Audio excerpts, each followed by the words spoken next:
Namo Buddhaya, Namo Amitabhaya. Hello everyone. So today I feel like talking about what is nirvana. So nirvana is a word that is used quite often in Buddhism. But what exactly is it and what does it mean? So nirvana literally means blown out. And sometimes people think, to die is to obtain nirvana, or Buddha's death is nirvana. So that's incorrect. And nirvana means blown out of all afflictions. It's the extinction of all the fires, greed, anger, and ignorance that keeps us trapped in the cycle of reincarnation. So to obtain nirvana doesn't mean that one has to die, or Buddha's death means nirvana. One can attain nirvana when one is alive, like what Shakyamuni Buddha showed us when he was at the age of 35 while sitting under the Bodhi tree and realized enlightenment or nirvana.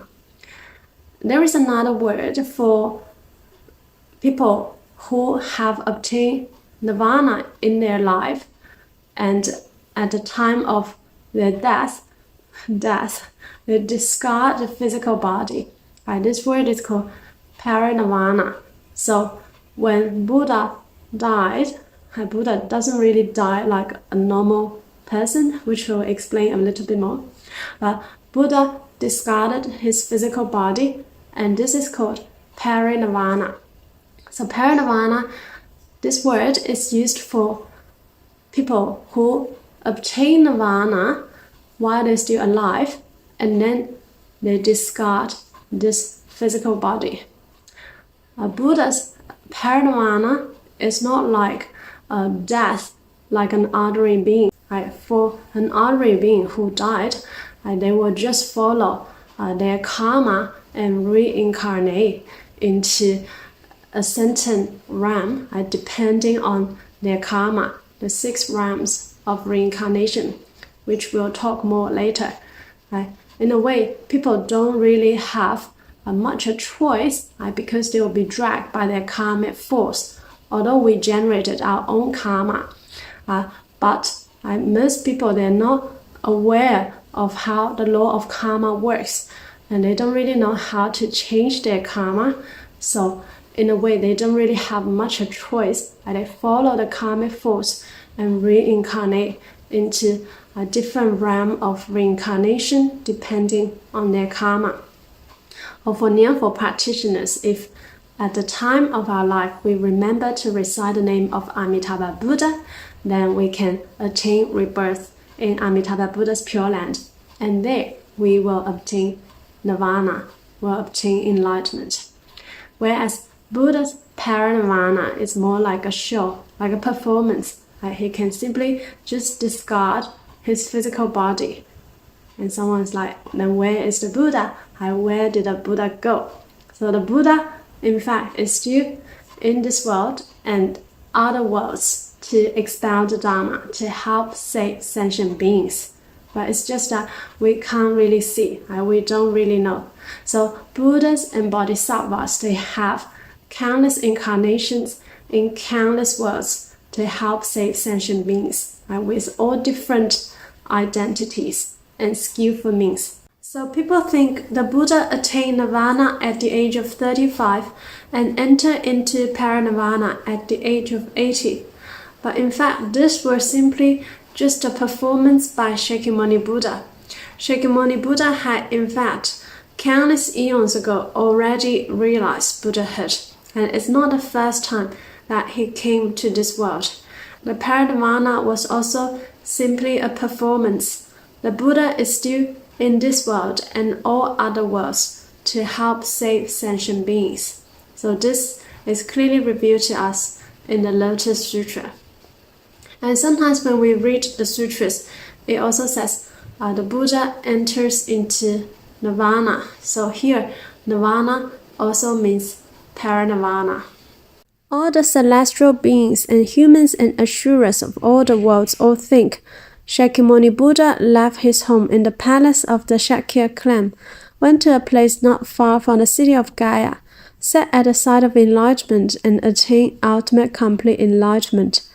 Good people, In reality, countless immeasurable hundreds of trillions of nyotas of eons have already passed since I became a Buddha. If someone were to take 500 quadrillion of nyotas of Asankhya trichiliocosms and crush them into atoms, and travel through the East over the same amount of worlds, and then only dropped a single atom, and keeps on going to the East until all the atoms are used up. What do you think, good people? Could this number of worlds be calculated? Maitreya and the other bodhisattvas all said to the Buddha, World Owner One, this would be an infinite number of worlds.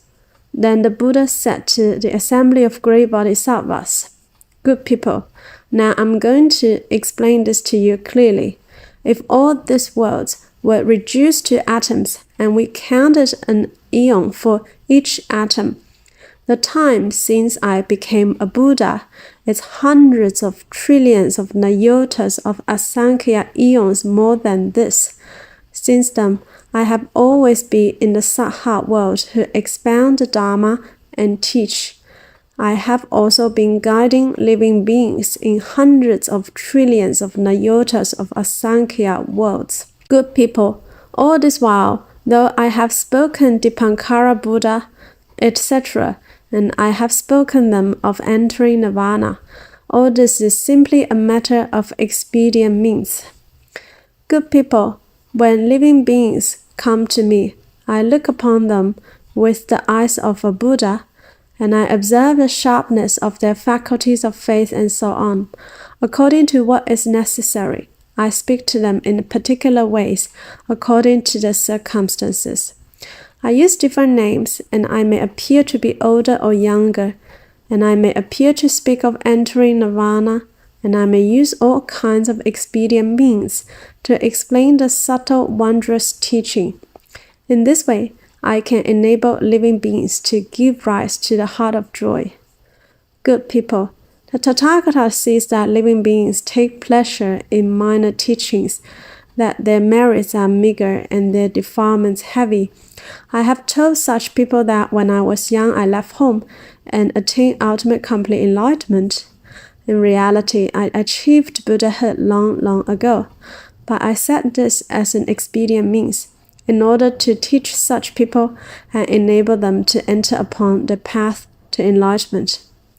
Good people, the sutras set forth by the Tathagata are all for the sake of bringing liberation to living beings. Because living beings have all sorts of natures, all sorts of desires, all sorts of activities, all sorts of thoughts, perceptions, and separation, in order to enable them to develop the roots of goodness, the Tathagata uses various kinds of causes and conditions, metaphors and explanations, words and phrases, and teaches in all kinds of ways, without ever interrupting their work as enlightened beings.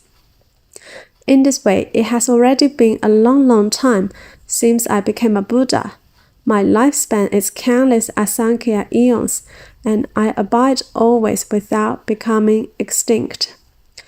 Good people, the lifespan that I achieved when I originally traveled the Bodhisattva path has still now not been exhausted, and is many multiples of the inconceivable length of time described above. There will not really be final extinction here in this life, yet I announce that I'm going to achieve final nirvana. The Tathagata uses this expedient means in order to teach and transform living beings. Why so? If they thought that the Buddha would remain in the world forever, people of bigger virtue would not plant the roots of goodness. They will become spiritually impoverished and degraded, become addicted to the 5 desires, and get caught in the net of vain imagination and false perceptions. If they believe that the Buddha will always be there and never disappear, they will be smug and feel complacent and lazy. They will be unable to conceive of how hard it is to encounter an enlightened being, and unable to generate an attitude of respect for an enlightened being. This is the reason that the Tathagatas use expedient means and tell people, you must realize that it is hard to get the opportunity to meet with the enlightened ones when they appear in the world. Why do we do this? People of meager virtue pass through millions of eons, and they may or may not recognize an enlightened being. And for this reason, we tell them how hard it is to get to meet the Tathagata. When they hear these words, they are sure to think how hard it is to encounter an enlightened being, and their minds become eager for the experience, and they hunger for an enlightened being, and so they plant the roots of goodness. This is why, even though we do not in reality become extinct, the Tathagatas speak of final extinction. Good people, the teachings of all the enlightened ones of the Tathagatas are like this. They are to save living beings, and are all true, not false. As we can see, the Buddha's parinirvana was simply a performance. The Buddha is still in this world and all other worlds to help save sentient beings. Nirvana also has different stages. The type of nirvana that attained by an arahant is called nirvana with residual or nirvana with remainder. So for the Theravada Buddhists, they may think that the type of nirvana attained by arahants when they are still in this body is called nirvana with residual, but when they discard the physical body, it's called nirvana without residual. But from the perspectives of Mahayana, the type of nirvana attained by arahant, it is still called nirvana with residual, regardless of whether they are in the body or not. This is because the type of nirvana that attained by arahants is not perfect. We talked about before how the arahant got rid of the attachment, but they still have attachment to the Dharma, and they still have the separation. This is not the perfect nirvana. Only when one arrives at the level of the Buddha, one can say one has attained perfect nirvana. So in Mahayana Buddhism, only the type of nirvana attained by the Buddha is called the perfect nirvana. So I hope this helps. Namo Buddhaya, Namo Amitabhaya.